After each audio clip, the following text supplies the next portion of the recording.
मित्रांनो, आज आपण याला आमच्या इकडे गोचिडी म्हणतात. तुम्ही काय म्हणता ते कमेंटमध्ये सांगा. तर या झाडाचा उपयोग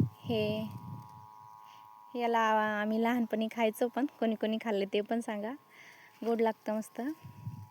आणि याचा उपयोग आपले 4-6 महिन्याचे मुलं बाळ, छोटे प्यारे प्यारे क्यूट बेबीज असतात, त्यांना जुलाब किंवा सतत रडत असणारं बाळ, काय दुखतंय ते आपल्याला समजत नाही, फक्त रडतं, तर याचे 2-3 पानं घ्यायचे आणि स्वच्छ धुवून घ्यायचे आणि मग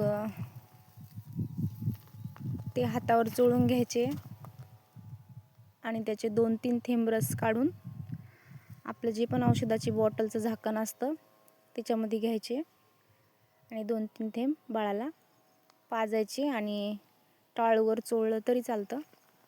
त्याच्याने बाळाला आराम मिळतो आणि याचे कुठले साईड इफेक्टसुद्धा नाही आहेत.